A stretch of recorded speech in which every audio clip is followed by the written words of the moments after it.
그래서 지금의 교육의 화두는 예전의 것을 많이 아느냐가 아니라 얼마나 새로운 걸 찾아내느냐. 이게 요즘의 교육의 화두죠.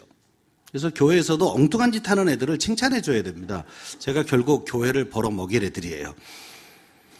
예, 국가와 민족을 벌어먹일 아이들이 요즘 보면 막 어른들이 보기에 뭐 저런 애가 다 있냐 싶은 그 애가 우리나라를 먹여 살릴 수 있는 애입니다. 그러니까 자꾸 뭐라 그러지 마세요. 걔는 보는 관점이 달라서 그래요. 근데 우리는 주로 교육을 어떻게 하냐면 이게 동그란 게 이게 모범생이라고 하면 이렇게 모범생인 아이를 찾아요. 보통 부모들이, 교사들이. 근데 그 중에 요만큼 없는 애가 있어요. 삐쭉 없는 애. 그러면 요거 왜 없니라고 자꾸 뭐라고 그래요. 야, 옆집엔 다 있는데 너는 왜 요거 없니? 이게 잘못됐다는 거예요. 요만큼 없는 애는요, 분명히 없는 만큼 어딘가에 튀어나와져 있어요. 근데 우리는 또 요거는 튀어나온 걸 보고 뭐라 그러냐면, 야, 너는 왜 이상하냐, 근데 여러분, 요 튀어나온 게 요 아이의 강점인데, 요거를 자꾸 없애버리고, 남하고 비교해서 없는 거 요거 빨리 채우라는 거예요. 그러면 전부 동그란 애만 밖에 없죠. 이 동그란 애가 너무 많아서요. 이런 아이는 취업이 안 돼요. 남들하고 다르게 튀어나온 게 있는 애가 요것 때문에 취업을 하고 요것 때문에 돈벌이를 한다고요. 근데 지금 어른들의 패러다임은 대부분 야, 남들과 다 똑같이 다 같이 영어 수학을 잘해야 되고 영어 수학을 다 같이 잘할 수가 없습니다. 태어날 때부터 낳기는 엄마 아빠가 그렇게 놔놓고 왜 애 보고 못한다 그러는지 모르겠어요. 그러니까 수학을 잘할 만한 아이가 있어요. 이거 이제 다음 주에 할 건데 저희가 이제 다중지능이라고 하는 검사를 해보면 논리 수학 지능이 높은 아이들이 있어요. 이 아이들은 그쪽으로 가면 잘해요. 근데 언어 지능이 있는 아이가 있고요. 그러면 같은 시간을 투자해도 언어를 빨리 습득할 만한 아이가 있다고요. 제가 아는 선배 목사님 한 분은 7개 국어를 한국말 쓰듯이 해요. 서울대 영문과 나오신 분인데 신학 공부를 하셨어요.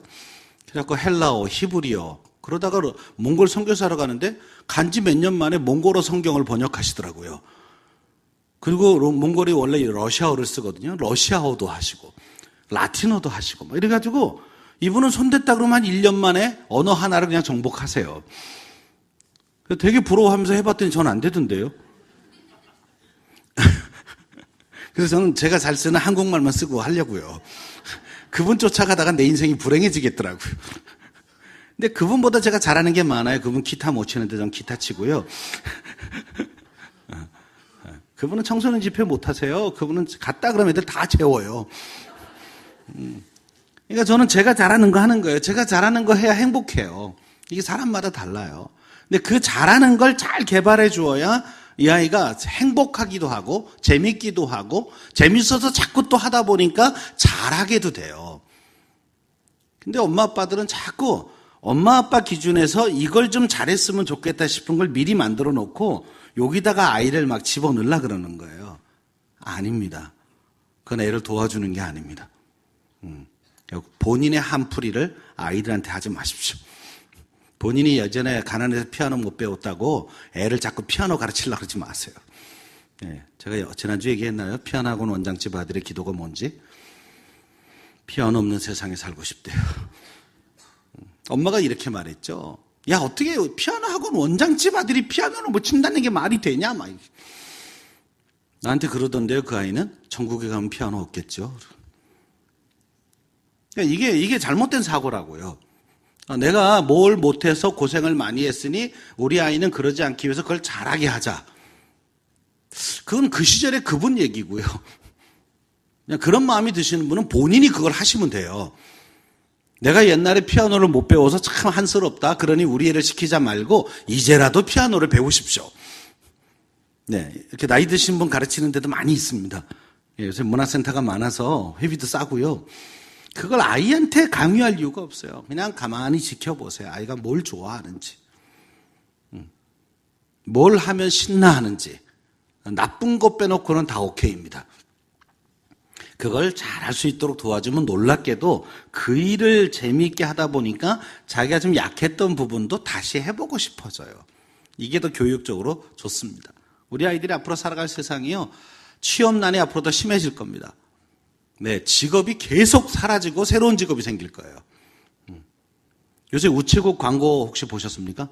TV에 나오는 우체국 광고 보시면 우린 우체국 그럼 뭘 생각하세요? 네, 편지 붙이고 배달해주고. 지금 우체국이 그런 데입니까? 요새는 다 이메일 써요. 그럼 우체국은 없어져야 되잖아요. 옛날처럼 우표 붙이고 우표통에 넣고 뭐 집배원이 배달해주고 이게 없어졌어요. 사람들이 다 이메일 쓰거나 카톡을 하거나 문자를 써요. 그럼 우체국이 없어져야 맞는데 멀쩡하게 있죠. 우체국이 변신을 한 거예요. 택배 회사로. 우리나라 우체국 택배 세계 최고입니다. 익스프레스도 이런 익스프레스가 없어요. 제가 자주 쓰는데요. 오늘 아침에 딱 붙이면 내일 아침에 다 도착해. 제주도까지. 세상에. 그걸 문자로 다 또 연락돼요. 지금 도착했습니다. 막 이렇게. 국제 익스프레스도 이렇게 빠르지 않습니다. 근데 그동안 편지 붙이는 걸 잘하면서 시스템이 있는 거예요. 그러니까 누가 이걸 바꿨는지 모르지만 그분 상 주셔야 합니다. 그리고 금융을 하죠. 우체국이 모든 동네에 다 있거든요. 그러니까 뭐 보험 상품도 팔고 금융 상품도 팔고 이러면서 우체국이 살아남아 있어요. 이게 변화입니다. 타락한 거죠. 잘못 보면 우체국이 편지 붙이는 걸 해야지. 아니죠. 그 변신을 잘해서 우체국은 직원을 안 내보내도 되는 아주 건실한 그런 기구로 남아있죠. 이게 변화입니다. 아이들이 새로운 직업을 찾아가야 돼요.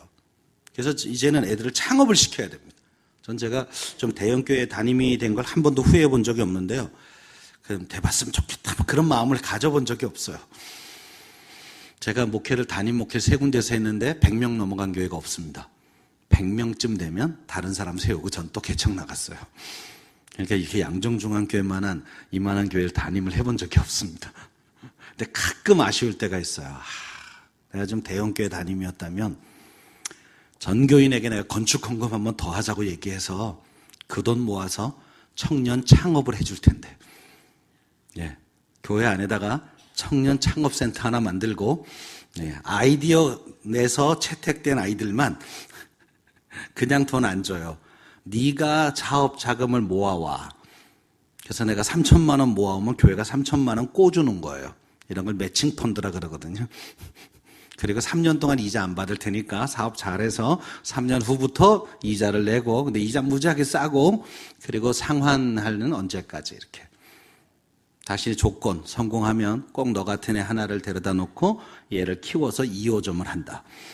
뭐 이런 조건으로 창업센터 해줄 텐데. 애들이 비빌 언덕이 없어서 시작을 못 하잖아요.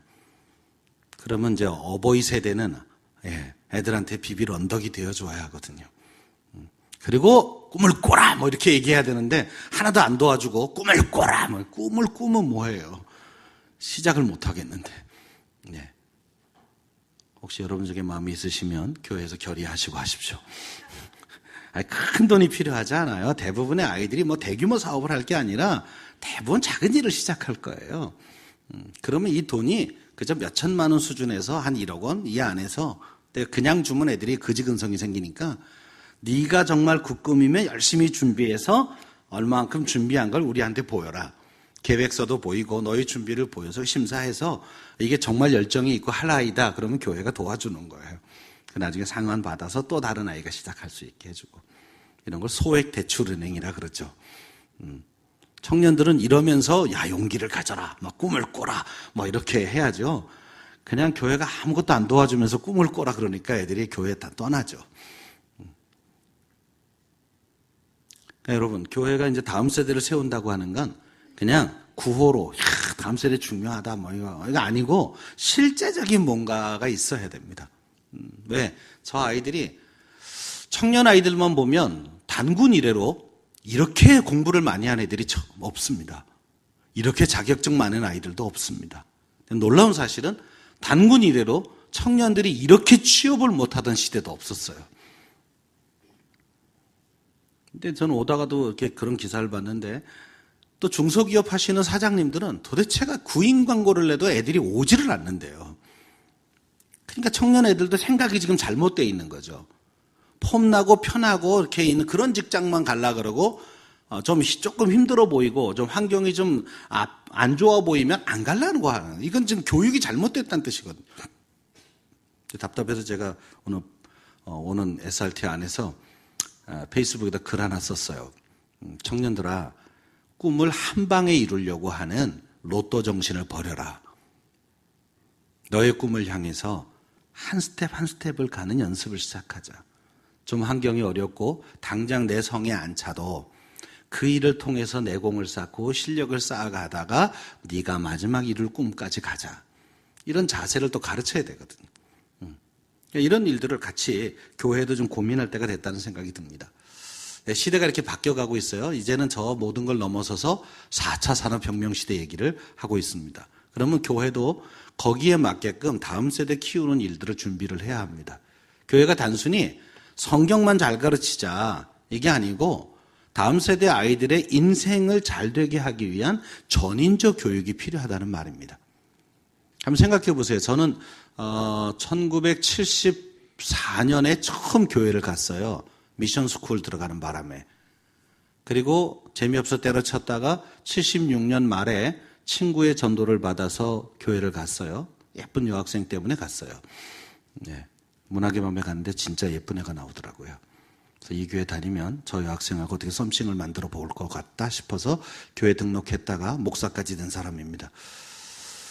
근데 제가 고등부를 다닐 때 우리 어머니 아버지는 신자가 아니셨는데 이렇게 말했어요. 너 교회 갔더니 참 좋은 게 많다고. 그리고 제 2살 밑에 남동생을 우리 어머니가 막 때리고 야단을 쳐서 교회를 보내셨어요. 당신은 교회 안 오셨는데. 그때 뭐라 그랬냐면 내 남동생 보고 야, 네 형 보니까 교회 가서 좋은 거 많이 배우더라. 그리고 갔더니 술도 안 먹고 담배도 안 피고 사고 안 치고 아주 착하다고. 너도 가라고 막. 그래서 제 남동생 전도는 제가 한 게 아니라 우리 어머니가 하셨어요. 근데 그 교회를 안 다니는 부모 눈에도 교회에 보낼 때 우리 아이가 좋은 걸 많이 배운다라고 하는 그런 마음이 있으셨던 거예요. 물론 1살 밑에 제 여동생도 또 그렇게 해서 교회 왔습니다. 아이러니하게 교회 안 오신 우리 어머니가 교회 오기도 전에 2명을 전도하셨죠. 그건 교회가 그런 이미지를 이미 세상에 주었다는 거예요. 생각해 보세요. 70년대까지 한국 사회에는 가족 휴가라는 게 없었습니다. 소위 레저 문화가 없었어요. 근데 교회는 캠프를 하고 있었죠. 먹고 살기 바빠서 문화를 이야기하기 어려울 때 교회는 중고등학생들이 문학의 밤을 열었다고요. 모든 걸 앞서갔었어요, 세상보다. 근데 80년대까지 그러면서 교회가 막 부흥을 했거든요. 우리나라의 경제는 80년대부터 막 팽창을 했죠. 근데 교회도 그거에 맞춰서 사람도 많아졌고 재정도 많아졌는데 교회는 이걸 건물 짓는 데다 썼어요. 그 바람에 교회 교육이 세상에 뒤처지기 시작합니다. 그리고 지금은 너무 떨어져서 따라갈 엄두조차 못 낼 만큼 떨어져 있습니다. 그러니까 교회가 이제는 성전 건축하는 정도의 마음을 가지고 진짜 성전인 아이들을 키워야 합니다. 건물이 성전이 아닙니다. 죄송한데.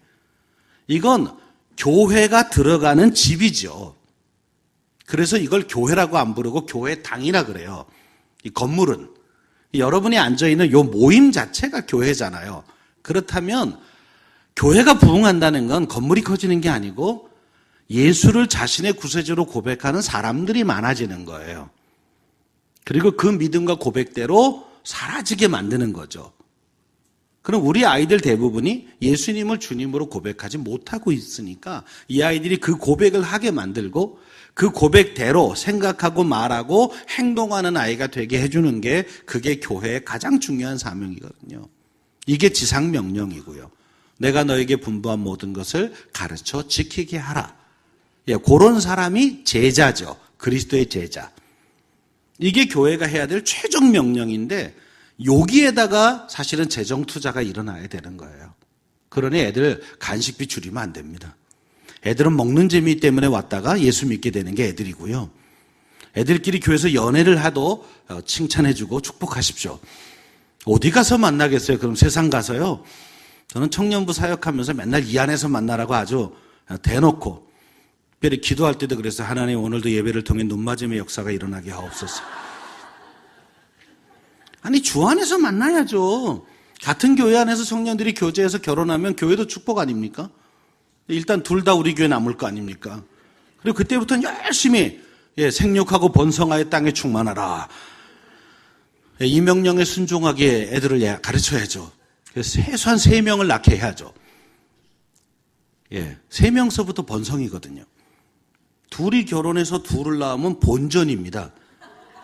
이건 번성이 아니에요. 셋부터 번성이에요.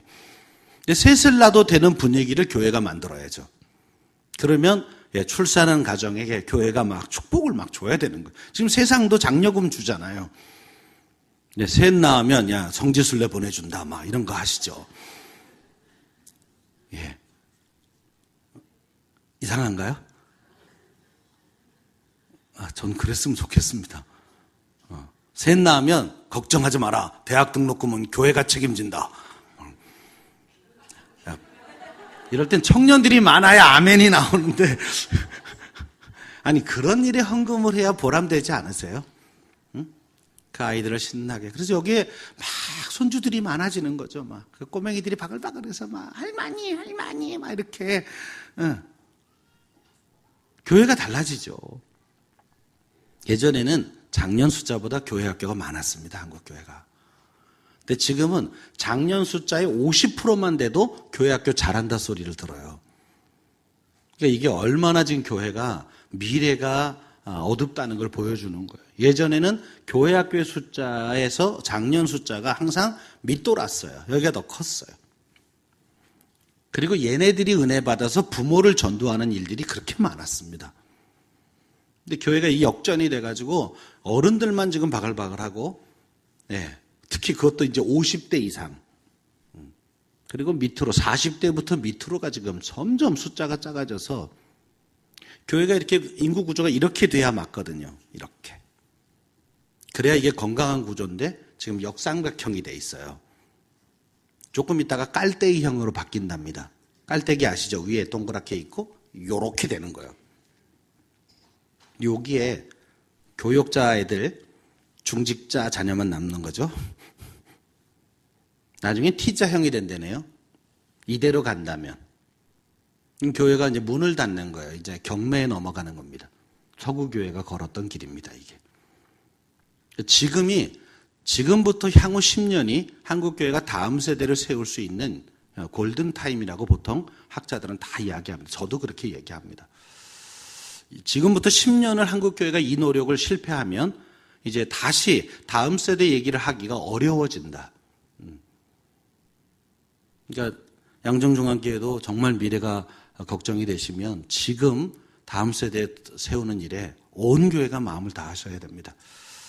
특히 이 교회를 지금까지 건축도 하시고 위에 기도하셨던 50대 이상의 어르신들이 이제 남은 사명이 이겁니다. 우리의 다음을 튼튼하게 세워놓고 주의 나라 가야 합니다. 그래야 이 성전에 계속 하나님의 영광이 임하고 은혜 받는 일들이 일어날 것이거든요. 이것은 제가 하는 부탁입니다. 자, 시대가 넘어가서요. 코칭이라는 게 필요하다. 이제 루크 에버라고 하는 스위스 제네바대 총장이 2010년에 했던 말입니다. 차세대 교육은 이전의 지식을 많이 암기하는 그런 아이를 키우는 게 아니고 변화에 적응할 수 있는 아이로 만들어주는 게 교육이다. 왜? 시대가 너무 빠른 템포로 바뀌어요. 그러니까 지금 한 60 넘어간 어르신들은 그냥 대학 졸업해서 첫 직장 들어가면 평생 그 직장을 다니다가 은퇴하셨어요. 근데 지금은 보통 10번 이상을 옮긴다. 이게 이제 통계입니다. 아무도 첫 직장을 내 평생 직장이라고 생각하지 않는 시대가 됐어요. 심지어는 같은 업종도 아니고 다른 업종으로 몇 번을 바꾸면서 저 은퇴까지 갈 거다. 근데 지금 뭐 대기업 들어가는 청년들도 대부분 10년 보고 가요. 10년. 10년 잘 버텨서 부장까지 달면 성공. 부장을 못 달고 나오면 실패죠. 대기업에서 부장 정도를 하고 나오면 그 밑에 하청기업에서 이사로 데려가거든요. 건강이 안 따른 애는 2, 3년 안에 그만둡니다. 대기업이 워낙 일을 많이 시켰어요. 네. 그래서 시간당 월급으로 따지면 중소기업이 더 높대요. 대기업이 아침 7시에 출근해서 퇴근이 없습니다. 제가 있는 사무실 바로 옆에가 현대자동차, 기아자동차가 있는 그 회사인데요. 아침 7시가 되면 사원들이 막 뛰면서 들어가요. 7시인데 7시까지 출근이에요. 근데 밤 12시에 가도 사무실에 불 꺼진 사무실이 없습니다. 그래서 군대 위에 현대라 그래요. 군대도 8시간 재워줍니다. 그러나 월급은 무지하게 높습니다. 제가 현대를 예를 든 건 대졸 신입사원의 연봉 제일 높은 데가 여기입니다. 한국에서. 들어가자마자 첫 달 월급이 500만 원입니다. 연봉 6천짜리 신입사원들의 아주 꽃이죠. 근데 가서 1년 못 버티는 애들이 굉장히 많습니다. 삶이 없어요, 그냥. 그러니까 애들이 의지도 떨어지니까 여도 포기하죠. 근데 그러고 나오면 갈 데가 또 없는 거죠. 이게 교육이 현실을 반영 못해서 열심히 교육했다고 하는데 현장에서 보면 준비 안 된 애들이 오고 있는 거죠. 이건 회사도 그렇게 말하고 있고 사실 교회도 그래요. 신학교에서 배운 분들이 교회 현장에 오면 다시 배워야 돼요, 목회를. 이거 교육이 못 따라가고 있는 현상이에요. 가정도 엄마 아빠들이 이 현실에 대한 인식이 떨어지면 애들에게 효과적으로 얘가 앞으로 써먹을 수 있는 그런 아이로 키워지고 있는 게 아니라 열심히 했는데도 불구하고 현장에 적응 못하는 아이로 키울 수 있죠. 그래서 창의적인 아이로 되게 해야 된다. 그래서 코칭을 하자. 코칭은 두 가지를 잘해야 되는데 하나는 경청하는 거다. 그리고 질문하는 거예요.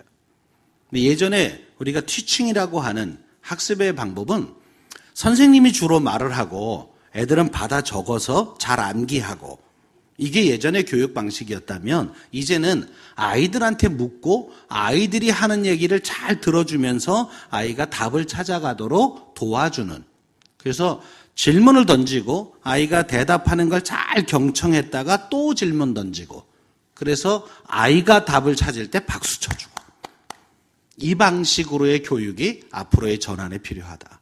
애들이 자기가 찾아가는 거예요. 여러분 그냥 답을 막 알려주면요 애들은 점점 그분에게 의지하게 돼요.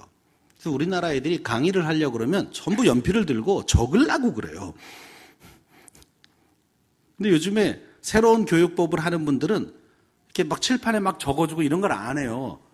니들 생각은 뭐니? 니들이 얘기해봐. 미리 공부해와. 가서 니네가 발표해. 다 이런 방식으로 바뀌었어요. 대학도 이제는 다 이렇게 미리 토픽 주고 각자 책 읽어와서 발표하라고. 어떻게 보면 교수가 날로 먹는 것 같아요. 교수는 그냥 자 준비해왔지? 자 누구부터 발표할래? 나도 발표해. 그리고 발표 신나게 하면 몇 마디 해주고 또 다음 사람. 제가 미국 대학에서 5년을 있었는데요. 미국 대학의 수업이 다 이래요. 막 이만큼 두꺼운 책을 본인이 다 읽어서 정리해가지고 와야 돼요. 와서 토론에 참여하고 나와서 발표하고. 교수는 뭘 해야 되는지만 다 그림 그려주고 자 다음 주에는 이런 거 할 거니까 준비해와. 애들이 다 얘네들이 제가 수련회 같은 때 청소년 수련회 강의를 시켜봤더니 강의를 진짜 잘해요. 늘 수업을 이런 식으로 했으니까 미리 토픽을 주고 30분이야. 근데 얘네가 딱 나와서요. 와, 처음에 시켜놓고 제가 놀란 건 저보다 잘하더라고요. 저는 강사 생활 되게 오래 했는데 저보다 더 잘해요. 이 20살, 21살, 22살짜리 애들이 처음 하는 거라 막 떨려는 하죠. 막 떨려는 하는데 그 PPT를 만들어 왔는데 얼마나 잘 만들어 왔는지 그리고 접근이 달라요. 그래서 야, 앞으로는 청소년 수련회 쟤네가 강사를 하는 게 맞다. 얘네가 강사를 하니까요. 청소년들이 한 명도 졸질 않아요. 왜냐면 얘네가 쓰는 언어나 얘네가 접근하는 방식이 애들하고 맞아요. 근데 이 일을 30년을 한 제가 딱 시작하면 애들이 처음에 이렇게 멍 때리는 애도 있고 이게 제가 현장에서 애들을 계속 만난다고 하지만 이미 나이 차이가 굉장히 나면서 제가 그때 알았어요. 제가 굉장히 이 분야에 앞서 있다고 생각했는데 역시 애들 앞에는 꼰대구나 내가. 근데 그 대학생의 지네하고 나이 차이 몇 살 나지 않는 그 대학생 아이가 딱 나와서 첫 PT를 딱 올렸는데 애들이 와 하고 웃더라고요. 나는 왜 웃는지 모르겠고요. 이 현상을 아세요? 아니 나는 그 분야의 전문가라고 여태까지 살고 있는데 그 첫 번째 PT를 딱 올렸는데 여기 있는 청소년 애들이 깔 웃었는데요. 저만 안 웃고 있는 거예요. 강의 끝나고 왜 웃었니 그랬더니 이게 요즘 유행하는 뭐 어떤 드라마의 한 장면이래요. 난 그 드라마 안 봤고요. 아, 이런 차이구나. 현장에 있는 저조차도 아이들한테는 애들이 그냥 제가 열심히 하니까 봐주고 있는 거예요. 봐주고 있는 거예요. 아, 노인네가 열심히 하고 있구나, 막 이렇게. 네. 자, 그래서 이런 코칭 철학이 있었고, 크리스찬 코칭 철학을 이렇게 만들었다는 설명도 드렸고요. 제가 지난주에 안 온 분들을 위해서 지금 복습을 하고 있습니다. 네, 이렇게 코칭의 원리가 있다는 말씀도 드렸고, 예, 성경 안에는 이렇게 코치들이 있었습니다. 그 중에 최고가 예수님이었습니다. 기억나시나요? 그래서 이런 영상을 하나 봤어요. 영상 기억나시나요? 안 봤죠? 표정 보니까 안 봤어요. 네, 조금 이따가 다시 할게요. 자, 여기서부터 다시 합니다. 자, 영상 한번 올려주세요. 소리까지 넣어주세요. 땡. 소리 안 나오는데요?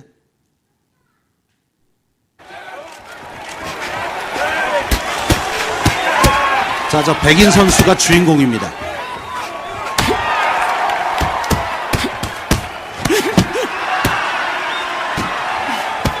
승승장구하다가 오늘 강적을 만나서 계속 얻어맞고 코너에 몰리고 있어요.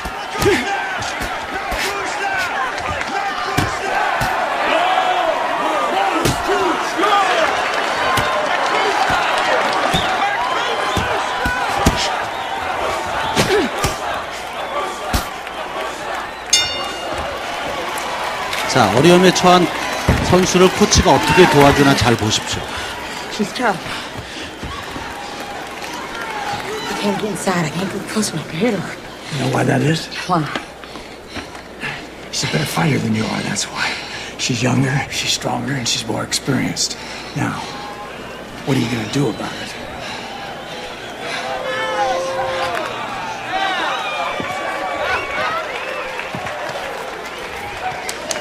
Get in there.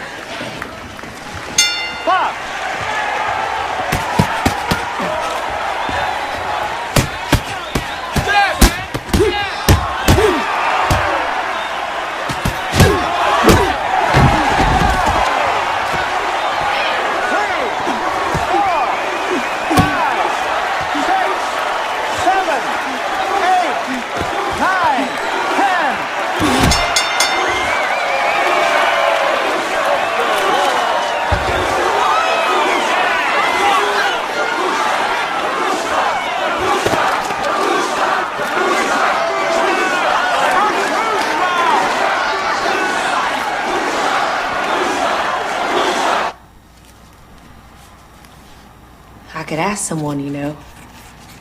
Good. You find out, you let me know.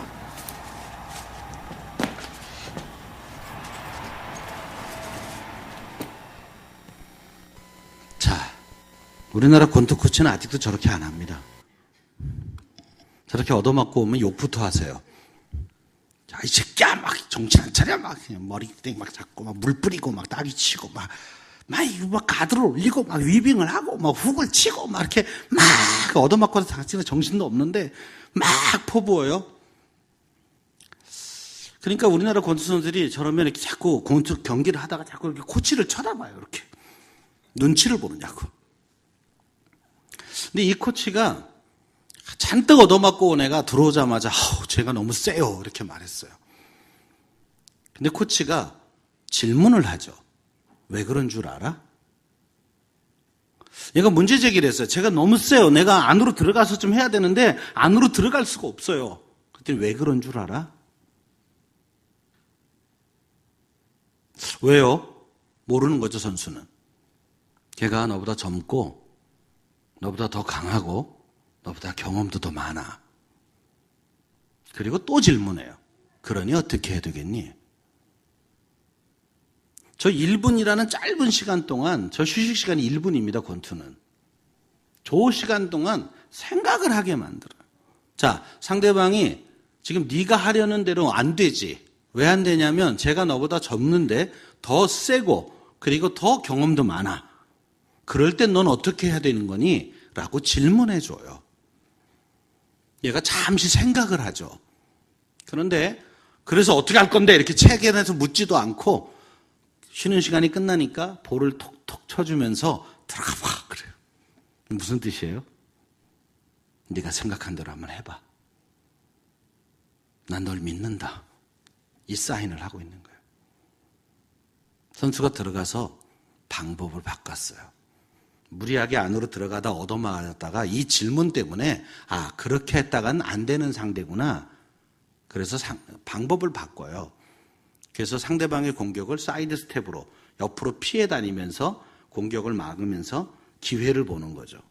이럴 때는 수비 후에 역습으로 가는 게 좋겠다고 판단을 한 거예요. 그러다가 한 방 뻥 치면서 역전을 만들어내가지고 결국 KO로 이깁니다. 나중에 라카룸에 내려가서 코치에게 물어요. 아까 왜 대답을 안 해줬어요? 그러니까 너 이렇게 해라 저렇게 해라 이런 걸 좀 왜 안 해줬어요? 이런 말이에요. 근데 이번엔 코치가 이렇게 말해요. 굿, 네가 잘했어. 네가 찾아냈잖아. 칭찬해줘요. 선수는 아주 행복하게 웃습니다. 다음번 경기 어떻게 됐을까요? 계속 선수는 승승장구합니다. 왜? 이젠 생각하는 권투를 해요. 우리는 이럴 때 보통 빨리 해치우려고 답을 금방 알려줘요. 야! 그건 이렇게 하면 되잖아! 어서 많이 듣던 소리죠? 야, 그 나이에 그것도 못하니? 막 이렇게. 나이는 어디를 처먹었니? 막 이렇게. 제가 이거 라이브입니다. 우리 부모님한테 들었던 소리.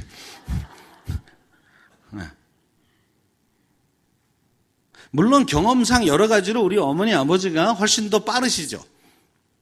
근데 그걸 배운 그 다음 세대가 우리 세대가 또 애들한테 또 그러고 하고 있는 거예요.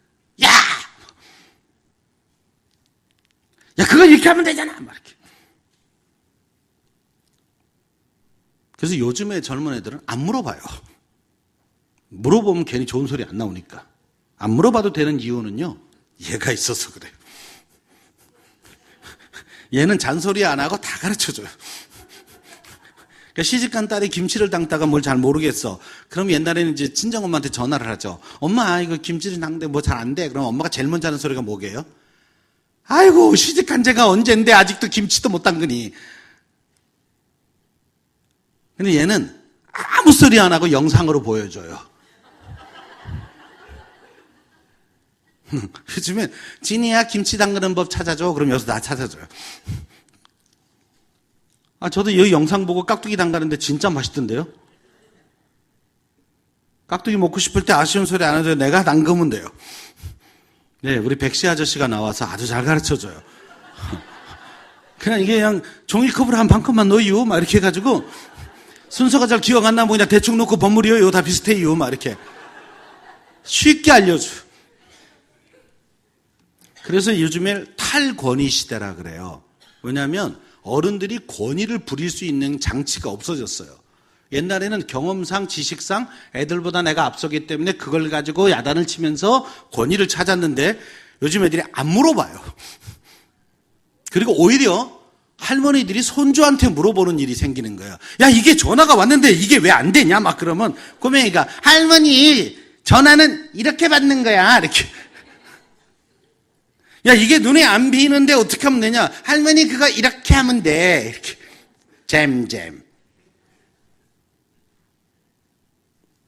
야, 이게 금방 어디로 사라졌다 그러 할머니 그거 이렇게 하면 돼. 야, 됐지? 그러니까 이제 할머니가 손주한테 아쉬워야 돼요. 근데 무슨 권위를 부려? 이제는 돈밖에 없어요. 다음 세대가 어른 세대에게 아쉬운 게 돈밖에 없어요. 적금을 많이 들어놓으셔야 됩니다. 며느리하고 싸울 거 없어요. 그냥 며느라 법이 됐는데 옷 한 벌 사줄까? 이렇게 하면 어머니 이렇게 돼요. 제 딸 결혼할 때 이제 연습시켜서 보냈어요. 이제 시댁에서 이제 부모님과 같이 살게 됐는데 우리 딸한테 딴 거 없다. 어른이 얘기하면 꼭 말을 반복해라. 그리고 끝에다가 어머니 아버지를 붙여라. 근데 붙이는데 위를 올려라. 예를 들면 며느라 우리 수제비 한 그릇 해 먹을까? 이러면 수제비 해드릴까요? 아버님 이렇게. 요것만 잘하면 어르신이 참 상냥한 며느리가 들어왔다고 좋아하실 거다. 특별한 비법이 없다. 이것만 잘해라. 가가지고 얘가 잘했나 봐요. 하루는 그 집은 이제 시어머니가 이렇게 다리미질이고 뭐고 다 각자 하는 걸 연습을 다 시켜놨어요. 굉장히 좋은 집이에요. 그러니까 먹고 싶으면 지가 알아서 해먹는 거고, 예, 빨래고 뭐고 자기 건 자기가. 근데 보니까 시아버지가 다리미질을 하고 있더래요. 시집 갔는데. 근데 저희 집안은 우리 아버님이 뭐 절대로 그런 분이 아니셨기 때문에 그런 건 여자들이 하는 거였어요. 근데 이제 우리 딸이 보니까 이게 굉장히 낯선 풍경이라 아버님 그거 제가 해드릴까요? 이랬더니 네가 해줄 수 있니? 굉장히 당황해 하시더래요. 그러면서 이렇게 안방을 한번 쳐다보더래요. 이렇게. 그래서 이제 제 딸이 이렇게 해드렸더니 옆에서 이렇게 지켜보시다가 매너라 그러더래요. 그래서 왜 아버님? 그랬더니 난 네가 있어서 행복하다. 가끔 그 사돈 어르신 전화 오세요. 예쁜 딸 보내줘서 우리가 행복하다고. 얘가 이렇게 상냥한 애가 아니었어요. 제 딸은 제가 늘 장남이라고 불렀어요. 분명 생긴 건 여잔데 하는 짓은 아주 듬직한 아들 같았어요. 애교 없이. 근데 시댁하고 같이 산다 그래서 안타까워서 이렇게 얘기해 준 거예요. 그랬더니 가서 이걸 했나 봐요. 아버님 뭐 이거를. 요새는 전화 받으면 그래요. 응 아빠 그래요. 나를 옆에다 두고 시아버지한테 전화 왔는데 응 아빠. 그래서 내가 쳐다보니까 약간 미안했나 봐. 응 시아빠. 별거 아니죠. 이 간단한 거 하나만 바뀌어도요 사람은 뭐 굉장히 느낌이 달라집니다. 그래서 코칭은 전 이렇게 설명해요. 갭 줄이기다. 갭이라는 게 간격, 틈이라는 말이거든요. 사람은 목표와 현재 사이에 항상 갭이 있습니다. 틈이 있어요. 자기가 소망하는 것과 현재 나의 상태에는 분명히 간격이 있어요. 자기 몸무게에 만족하시는 분 손 들어보십시오. 난 내 몸무게에 지금 만족한다. 별로 없죠. 그러니까 조금 더 날씬해지길 원하시는 거죠. 우리나라 여자들은 다 뚱뚱하다고 생각한대요. 자매들 중에 많아요. 청년들 중에 목사님 고민이에요. 막 그러면 제가 물어보죠. 넌 몇 킬로가 되고 싶니? 그럼 자매들이 몇 킬로라고 할까요? 네, 대부분 50킬로에서 한 45킬로. 네, 막 바비 인형이 되고 싶은 거예요. 막 그래, 오케이, 50킬로, 오케이. 아우, 그럼 너 정말 멋있을 것 같다. 근데 지금은 몇 킬로니? 아무도 대답 안 해요. 그럼 제가 저울에 올라가. 나의 도움을 받길 원하면 저울에 올라가. 그래서 직면시키는 거예요. 왜냐하면 뚱뚱해진 다음부터 무서워서 저울에 올라간 적이 별로 없거든요. 어떻게 이 사정을 제가 잘 알까요? 예, 뭐 제 얘기니까 그래요. 저도 작년 4월에 모처럼 병원에 가서 뭐 검사하다가 딱 저울에 올라가라고 올라갔다가 제가 놀랐으니까요. 이렇게 뚱뚱해질 수가. 제 마음속에 아무리 뚱뚱해도 85kg는 안 넘었을 거야 아마 이러고 딱 올라갔는데 98kg예요. 제가 올라가서 제가 혹 그러고서 의사 보고 뭐라 하냐면 저울이 잘못됐어요. 의사가 웃으면서 그게 당신 몸입니다 그러더라고요. 그때 제가 놀라서 살을 빼기로 결심했죠. 그래서 12kg 뺐어요. 그래서 그나마 좀 볼만해요. 근데 의사는 아직 15kg 더 빼래요. 그래야 당신이 정상이래요. 제 그 체중 옆에다 써놨던데요. 고도 비만 이렇게. 직면하는 거예요. 그러면 딱 보는 순간에 간격이 있죠. 내가 원하는 것과 현재 상태. 그거를 인식과 책임으로 이해를 시켜요. 인식이 뭐냐면 이렇게 지금 느끼는 거예요. 내가 저울에 올라가서 헐! 이게 인식하는 거죠. 이렇게나 사람이 이걸 딱 아는 순간에 25kg를 더 빼야 되는구나라고 하는 내 책임을 알게 돼요. 이걸 보여주는 게 코칭이에요. 그래서 코칭을 이렇게 설명해요. 예, 목표와 현재의 갭, 이 간격을 줄여주는 거다. 누구나 사람이 꿈을 꿀 수 있죠. 뭐. 네, 그래서 이걸 하기 위해서 코칭은 4가지 질문을 합니다. 첫 번째 질문은 목표 질문이에요. 네가 정말 하고 싶은 게 뭐니? 이것이 어떻게 되면 좋겠니? 이렇게 질문하는 거예요. 예전에 실현당해서 아파하는 자매 하나가 찾아왔어요. 굉장히 슬퍼하면서 왔어요. 목사님, 제가 헤어진 아픔 때문에 요즘 이렇게 힘들어요. 쭉 얘기해요. 뭐 어디 카페를 갔는데 생각해 보니까 그 사람하고 왔던 데고 뭐 내가 가는 모든 곳에 그 사람이 있어요. 막 이러면서. 그러면 이제 옛날 상담으로 말하면 이게 쭉 들어주고 야, 너는 어떻게 만났었니? 어쩌다가 이렇게 사이가 벌어졌어? 그럴 땐 어떻게 말했니? 이렇게 과거 쪽을 쭉 묻고 들어와요. 그래서 이제 원인을 찾으려고요. 근데 코칭은 그렇게 안 해요. 코칭은 이렇게 말해요. 자매야, 어떻게 하면 앞으로 행복한 가정을 만들 수 있겠니? 어떤 남자를 만나면 너는 행복한 결혼을 할 수 있겠니? 라고 목표로 바꿔버려요. 저는 영어를 못해서 참 고민이에요. 막 그러면 야, 영어 공부를 어떻게 했길래 그러는 거야? 이렇게 안 말하고 야, 넌 영어 몇 점 맞았으면 좋겠니? 이렇게 목표를 물어요. 근데 자매들에게요, 막 슬퍼하면서 얘기하다가 어떤 남자 만나면 넌 행복한 결혼을 할 수 있겠니? 이렇게 말하면 표정이 달라져요. 머릿속에 굉장히 좋은 남자들이 지금 지나가고 있는 거예요. 막 이렇게. 수연 씨도 지나가고, 막 이렇게 우성 씨도 지나가고, 이렇게. 그 상상을 하니까 기분이 좋아요. 어떤 영화에서 악기 연주하다가 계속 실수하는 영화였어요. 홀란드 오퍼스라는 영화였는데 얘가 꼭 그 대목에서 틀려요. 그러니까 점점 긴장이 돼가지고 거기만 가면 벌써 틀릴 준비를 하고 있다고요. 아무리 개인 연습시켜도 안 되니까 이 선생님이, 음악 선생님이 이래요. 잠깐 악기 내려놔봐. 나랑 얘기 좀 하자. 그리고 질문해요. 야, 너는 네 몸 중에 어디가 제일 예쁘다고 생각하니? 이렇게. 그래서 자매가 막 찡그리고 있다가 요 질문을 하니까 약간 뱅크시 웃으면서 My hair? 내 머리? 자기 예쁜 게 어디냐고 물어보니까요. 약간 겹연쩍어서 내 머리카락? 이렇게 웃으면서. 그러니까 왜 거기가 제일 예쁘다고 생각하는데? 이렇게 물으니까 자매들이 이럴 때 꼭 간접화법을 씁니다. 자기가 직접 얘기하기는 좀 민망하니까 우리 아빠가 그러는데 내 머리카락을 보면 노을이 생각난대요. 그러면서 얼굴이 확 펴졌어요. 아, 그래? 그러면 눈을 한번 감아볼래? 그리고 예쁜 노을을 한번 생각해봐라. 얘가 그렇게 생각하죠.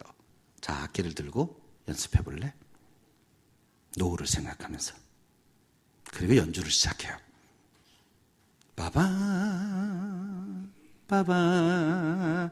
그리고 이렇게 저음 내려갔다 탁 올라가는 부분이 있어요. 클라리넷이 이게 어려운가 봐요. 거기만 가면 꼭 베리링 하고 이렇게 삑사리가 나는 데였는데 얘가 그 부분을 이 좋은 상상을 하면서 하니까 스르륵 넘어가요. 그러니까 자기가 놀래가 눈을 떠버렸어요. 선생님이 뭐해? 계속 연주해야지. 그래갖고 이 악기를 포기하려던 애가 졸업 연주회까지 하고요. 나중에 그 도시의 시장이 돼요. 여러분, 코칭은 과거를 묻지 않습니다. 저는 이 대목이 그렇게 은혜스러워요. 왜냐하면 성경이 뭐라 그랬냐면 이전 것은 지나갔으니 보라 새 것이 되었도다. 너는 옛사람의 옷을 벗어버리고 새 사람으로 옷을 입어라. 새 포도주는 새 부대에 담아야 된다. 성경은 우리의 과거를 묻지 않습니다. 왜? 그건 예수께서 십자가에서 해결했기 때문에 내가 옛날에 지지리 못했기 때문에 앞으로도 못할 것이다 이런 생각을 하지 않는 게 성경적 사고예요. 동의하세요? 근데 여러분 마음속에 자녀들의 옛날이 다 있지 않나요?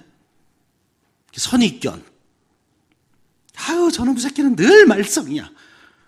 그래갖고 지금 좀 잘해보려고 해도 엄마가 안 믿어요. 왜? 옛날 걸 가지고 있어. 저건 원래 사고 뭉치지.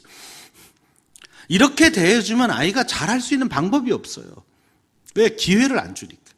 아이고, 너한테 맡기는 애가 동네 사람 해주게. 왜? 넌 옛날에 맨날 실패했었기 때문에. 근데 코칭은 그렇게 접근하지 않아요. 다시, 그래, 이 상황이 어떻게 되면 좋겠니? 네가 원하는 건 뭐니? 이거부터 물어요. What do you want? really를 묻는 거야. 진짜 네가 하고 싶은 건 뭐야? 저는 애들이 이제 이런 질문을 하면 우리나라 애들은 대답을 못해요. 맞을까봐. 이 말 잘못하면 집에서 야단 맞았거든요. 아이고, 하라는 공부를 해라, 막. 엄마 내가 그냥 돈 많이 벌어갖고 엄마를 행복하게 해줄게. 아이고, 잘났다. 하나는 공부나 잘해라. 너 보구나. 내 인생이 앞으로 암울하다. 막. 이 아이는 잘 될까요? 그냥 한번 믿어봐 주시면 안 됩니까? 또 실패하더라도요. 아이고 그럼 네가 잘 될 거야. 엄마는 그렇게 믿어. 예, 방에 가서 회개하는 한이 있어도 이렇게 하셔야 됩니다. 예. 아니 엄마 아빠가 안 믿어주면 누가 믿어줘요? 근데 그렇게 믿어주는 그 부모가 있을 때 아이가 힘이 생겨요. 그래도 역시 우리 엄마 아빠는 나에 대한 기대가 있구나. 근데 그냥 이 선입견 때문에 옛날 걸 붙잡고 아이를 자꾸 보니까 지금 새롭게 뭘 좀 하려고 해도 안 믿는 거예요. 엄마 나 공부하는데 되게 힘들어 이렇게 말하면 위로해 줘야 되잖아요. 그래 공부하는 게 힘들지 지칠 때도 됐다 이렇게 말해주면 좋은데 아이고 네가 언제 공부는 좀 하고 그따구 소리를 하고 있니 말.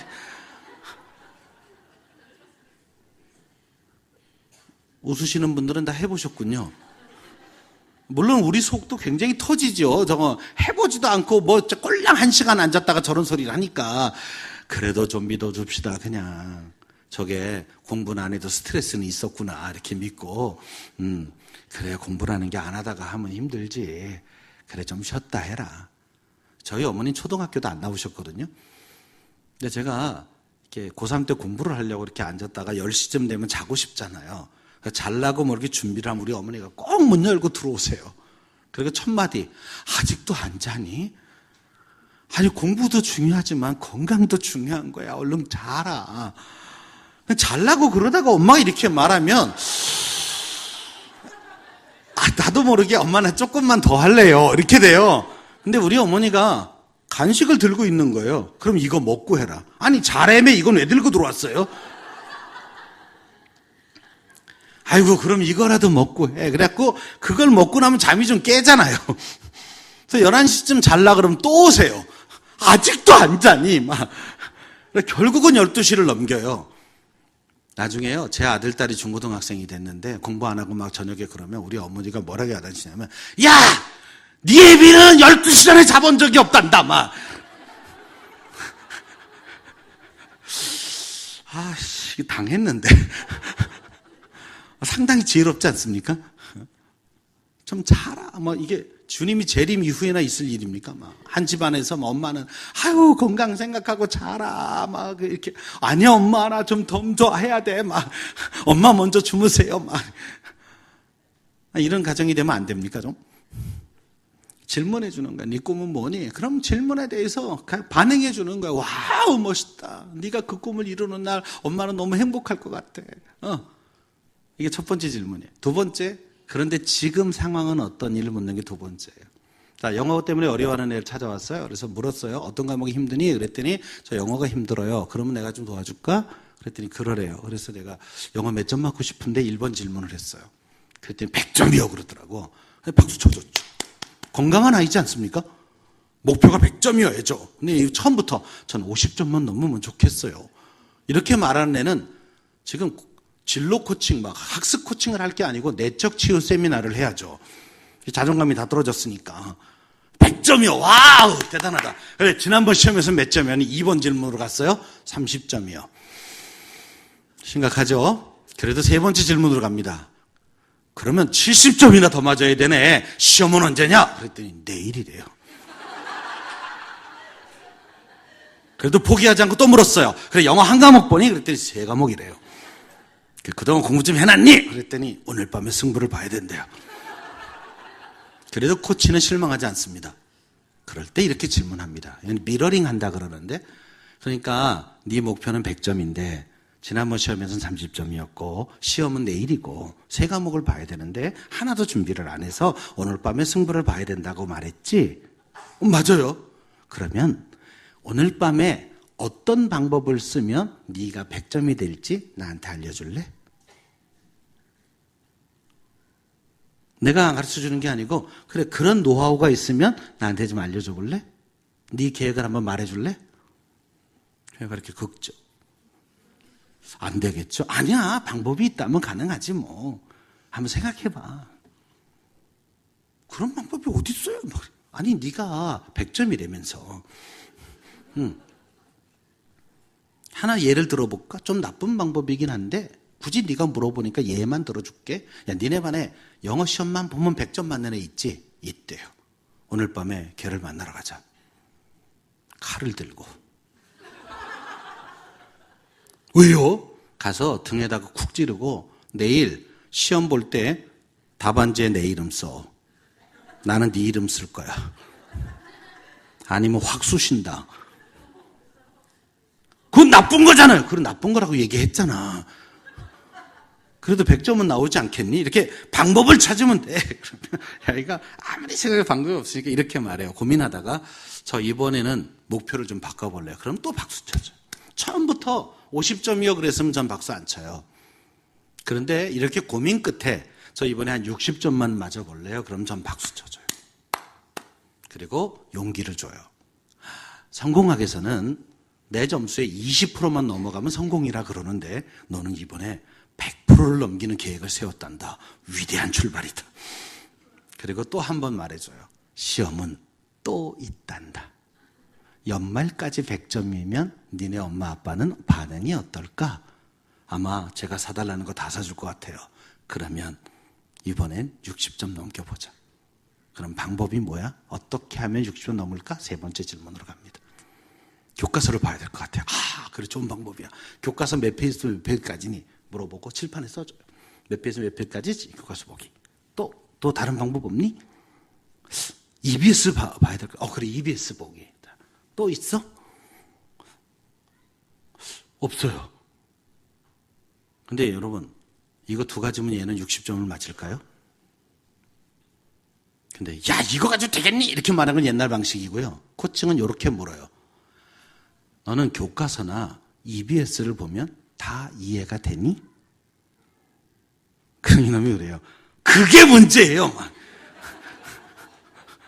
그러면 이걸 볼 때 이해가 안 될 때는 어떻게 해야 될까?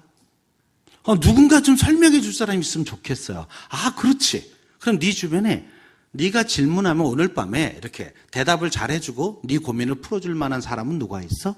이렇게 물어서 누구 이렇게 써요. 전화 한번 해볼래? 오늘 밤에 이렇게 도와달라고. 그래서 가능한 사람만 명단에 남기자. 이렇게 하나하나 질문을 통해서 쭉 써주고, 자, 네 번째 질문. 지금 뭐부터 해볼래?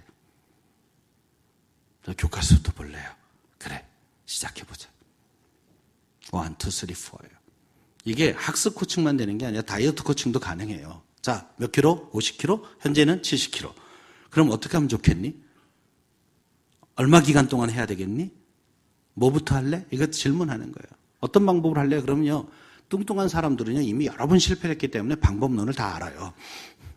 원래 날씬한 사람이 다이어트 방법을 모릅니다. 고민해 본 적이 없어서. 근데 여러분, 뚱뚱한 사람은 날씬해지는 방법을 몰라서 뚱뚱할까요? 질문이 어렵습니까? 방법은 다 알아요. 조금 먹고 운동하면 된다는 걸 왜 몰라요? 근데 왜 몸매를 못 만졌을까요? 실행할 능력이 떨어져서요. 그래서 도움이 필요한 거거든요. 학습도 마찬가지고 사업도 그래요. 제가 직장 예배 인도하는 장로님한테 이 네 가지 질문을 통해서 연초가 되면 한 번씩 코칭을 해요. 장로님, 올해 매출 목표는 얼마예요? 작년에는 얼마 결산하셨나요? 그러면 그만큼 매출을 늘리기 위해서 올해 어떤 방법을 쓰시려고 그러세요? 이렇게 질문해 드려요. 그럼 그다음 방법이 나오면 제가 다시 질문해요. 그 방법을 가지고 어떻게 그만한 매출이 나오죠? 아니, 그런 아이템들만 늘리면 무조건 매출이 되나요? 이렇게 계속 질문을 던지면 이분의 계획이 굉장히 자세해져요. 그리고 가끔 이렇게 말하세요. 아, 거기까지는 생각을 못 해봤네요. 그래서 CEO, 이 사장님 코칭은 코칭비가 비싸요. 이 사장님이 생각 하나 잘못 먹으면 수십억 원 날아가요. 근데 이분이 생각을 바로 세우면 그 돈이 절약되죠. 이게 경영, 학습, 다 이 네 가지 질문 가지고 코칭이 됩니다. 좀 더 나중에 얘기할 거고요. 네. 사실 제가 코칭 얘기를 하면 상담하고 어떻게 다른데요? 또는 티칭하고는 어떻게 달라요? 이런 거 물으세요. 전통적인 상담은 현재의 어떤 문제를 과거 쪽에서 찾았어요. 원인을. 근데 최근에 상담업계가 이걸로 안 된다는 걸 알고 긍정심리학이라는 게 나와서 이제는 목표 중심 상담으로 바뀌어가고 있습니다. 그렇다면 코칭하고 비슷합니다. 티칭하고는 주체가 달라요. 누가 주도권을 쥐고 하는 거냐. 티칭은 선생님이 주도권을 쥔 겁니다. 근데 코칭은 학생이 주도권을 갖고 있는 거예요. 소비자 위주예요. 그래서 코치는 만나자마자 오늘 무슨 얘기합시다 이렇게 안 하고 오늘 내가 뭘 도와주기를 원하십니까? 라고 물어요. 그래서 그 사람이 스스로 할 수 있게 돕는 게 코칭이고요. 네. 멘토링하고의 차이는 멘토링은 내비게이션처럼 돕는 거예요. 여러분 이제 운전하시는 분들은 내비게이션 달고 다니잖아요. 그러면 내비게이션이 자 500m 앞에서 좌회전 그리고 떼롱 해가지고 좌회전 자 지금 좌회전 그래 그렇게 가죠. 이렇게 운전을 하시면 다음에 내비게이션 없이 가는 건 불가능해요. 계속 도와야 돼요. 내비게이션. 근데 코칭은 아니에요. 스스로 길을 찾아가게 본인의 비전을 세우게 하고 본인의 강점을 발휘하기 위해서 그 목표를 이루어 가도록 하는 것이기 때문에 이 접근법이 다르죠.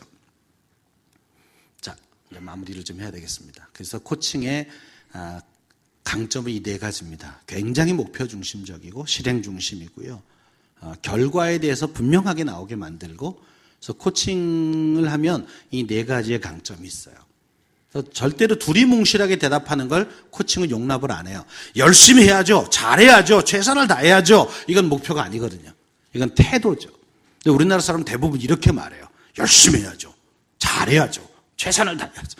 그럼 최선을 다한다는 건 구체적으로 어떻게 하는 건지 얘기해 주실래요? 라고 코치가 또 물어요.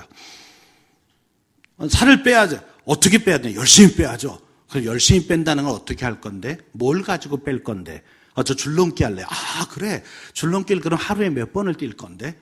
그거 몇 시부터 몇 시까지 할 건데? 어디서 할 건데? 네가 하고 있다는 걸 나는 어떻게 하면 알 수 있지? 막 이런 것까지 다 물어요. 그래서 결국은 뛰게 만들어야 돼요.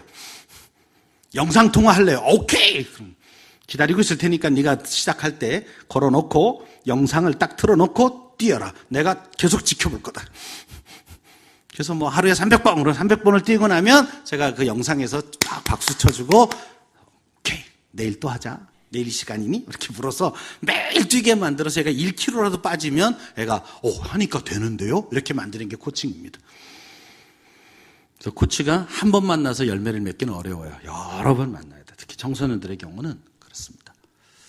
네, 사람이요 100이라는 능력을 갖고 있는데 그중에 40% 이상을 대부분 발휘를 못한답니다. 이 존 휘트모어가 만든 이론인데요. 그 원인이 두려움이에요. 그래서 이런 도식이 나와요. 사람이 갖고 있는 능력에서 두려움을 빼야 사용 능력이 나온대요. 그러면 아이들이 성공하고 잘 되기를 원하면 저 두려움을 없애주거나 두려움을 줄여줘야만 해요. 그게 부모의 역할이에요. 근데 부모가 제일 두려워요. 애들 입장에서 꿈을 꾸라 그러면 제일 애들이 어려워하는 게 엄마가 반대할 것 같아요. 아빠가 반대할 것 같아요. 오히려 두려움을 없애줘야 될 부모가 더 두렵게 만들고 있다는 말입니다. 부모님 여러분, 여호수아서 1장을 잘 읽으세요. 여호수아가 지도자가 됐을 때 하나님이 오셔서 첫 번째 한 말은 두려워 말라. 내가 너와 함께 할 것이다. 모세를 도운 것처럼 너를 도울 것이다. 그러니 나는 율법책을 네 가까이 두고 주의 아를 묵상하고 그 가운데 기록한 대로 행하라. 그럼 내 길이 평탄하게 될 것이다. 그래도 안심이 안 될 것 같으니까 하나님이 요단강을 팍 갈라서 그들이 맨 땅으로 걷게 만들면서 이렇게 내가 너를 도울 거야 라고 실제로 보여주세요. 그러니까 길갈에 가서 모든 남자 할례 받아라 그러면 할례식 다 하고요. 여리고를 한 바퀴 돌아라 그러면 도는 거예요. 여호수아에게 이 담대함이 생긴 건 하나님이 끝까지 너를 도울 것이라고 하는 약속의 말씀과 함께 보여준 거예요. 전체 이렇게 도울 거야. 모세에게 홍해를 갈라주었듯이 너에게는 내가 요단강이라도 갈라서 가게 할 테니까 가봐라. 하나님이 그 마음에 자신감을 심어줬어요. 자녀들에게 자신감을 주세요. 괜찮아. 실패도 배우는 거야. 네가 실패해도 엄마 아빠가 다 도울 거니까 해봐라. 가만히 있는 것보다 해보는 게 네 인생에 도움이 된다. 이럴 때 쓰라고 엄마 아빠가 있는 거다. 괜찮아. 엄마 아빠 있을 때 시도해라. 이렇게 말해줘야죠. 그거 돈 좀 까먹을까 봐 애들한테 그냥 완전히 뭐가 될 때까지는 하지 마라. 아니에요. 여러분 수없는 실패를 겪으면서 아이들은 서는 법을 아는 거예요. 로봇다리 세진이라는 영상을 한 볼 수 있으면 꼭 좋겠습니다. 그 팔다리가 없는 애를 입양해서 걔를 걷게 만드는 엄마예요. 안 도와줘요. 일부러 쓰러뜨려요. 매일 외투 깔아놓고 쓰러뜨려요. 애가 막 징징거리고 울면 엄마가 이렇게 말했대요. 넘어지는 게 중요한 게 아니고 일어나는 게 중요한 거라고. 엄마가 없을 때 네가 넘어지면 어떡할래? 그러니 네가 일어나라고. 계단 오르내릴 때 그냥 본인이 하게 했대요. 이 아이가요, 나중에 10km 단축 마라톤을 뛰어요. 그리고 미국에서 제일 높은 산 로키를 올라가요. 그리고 이 아이가 방송에 나와서 말해요. 우리 엄마는 저를 가슴으로 낳으셨습니다. 아이들에게 그렇게 엄마 아빠가 너를 도울 것이니 용기 있게 해봐라, 이렇게 말해주는 그런 도움이 필요합니다. 자, 이제 다 넘어가고요. 맨 마지막 PT는 하나 보고 마무리할게요. 자, 그 네 가지 질문을 도표로 그리면 이렇습니다. 예, 다 W로 시작을 해서 제가 하는 코칭을 4W 세미나라 그러는데, 첫 번째 W가 위드예요. 애하고 마음이 서로 통해야 코칭도 가능해요. 아이들이 엄마 아빠 또는 교사를 신뢰해야만, 그래야 이야기를 해요. 좋은 관계는 소통에서 옵니다. 그 아이들하고 그런 관계를 유지해야 내가 돕고 싶을 때 도울 수가 있어요. 그 관계가 되면 첫 번째 질문은 제일 위에 있는 want, 목표가 뭐니? 하고 싶은 게 뭐니? 어떻게 됐으면 좋겠니? 문제가 뭐니? 이렇게 질문하지 마세요. 그러면 애는 문제아가 되잖아요. 어디가 아프니? 그럼 환자예요. 그런데 넌 어떻게 되면 좋겠니? 그럼 꿈쟁이가 되는 거죠. 그리고 현재 상태는 어떠니? 그걸 해결하기 위해서 방법은 뭐가 있겠니? 그리고 뭐부터 할래? 이렇게 해서 한 가지를 해내고 나면 칭찬해주고, 다음엔 어떻게 해야 되겠니? 이렇게 계속 얘가 찾아가도록 격려해주고 칭찬해주고 인정해주는, 이것이 코칭의 방법입니다. 네, 다음 주에 또 좀 더 세부적인 얘기를 또 나눠드리기로 하고, 일단 전체적으로 코칭은 이런 것이다, 이거를 이렇게 머릿속에 두시고 또 다음 주에 만나면 좋겠습니다. 기도하겠습니다.